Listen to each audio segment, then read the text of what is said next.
Trop trash, vulgaire, ce sont les mots qui décrivent la nouvelle télé-réalité Frenchy Shore, une version française du format américain Bienvenue à Jersey Shore, diffusée sur MTV France. Si ça te dit rien, je te laisse regarder ça de plus près. Ça me pose pas de soucis d'être avec la petite de Tristan ce soir.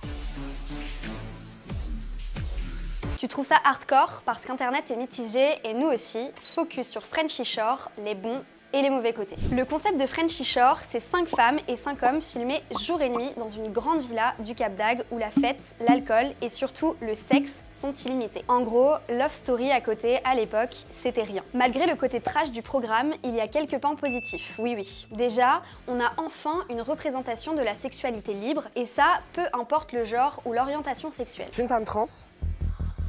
Les candidats et candidates s'en fichent que leur partenaire soit trans, cis, pan, bi, gros, grosse ou mince, et les filles comme les garçons savent exprimer leurs désirs. Et même s'ils sont quasi nus 24 heures sur 24, on peut enfin voir des corps non stéréotypés, et ça fait du bien. Au-delà du côté trash, de nombreuses problématiques sont abordées, comme le coming out trans d'Ouriel, une des candidates, un des premiers dans la télé-réalité, ou encore l'explication de la pansexualité par Nicolas. Mais, comme pour toute émission de télé-réalité, il y a évidemment des points négatifs. Les candidats ont une forte tendance à prendre les autres personnes pour des objets. On peut par exemple entendre des phrases comme « Mes objectifs dans cette aventure, c'est de toutes les baiser. Merci Tristan » ou encore Je suis une femme trans. Franchement, ça change rien à l'attirance que j'ai pour elle. J'ai toujours envie de la baiser. Pour rappel, considérer une personne comme un objet, c'est la réduire à ses caractéristiques sexuelles. D'ailleurs, ne parlons pas de la fétichisation très présente dans l'émission, c'est gênant. Bon, l'émission est diffusée à 23 h, les scènes de sexe ou autres organes génitaux sont floutées et c'est interdit aux moins de 16 ans, du moins censé être interdit. Beaucoup d'extraits, voire les épisodes en entier, sont repris sur les réseaux sociaux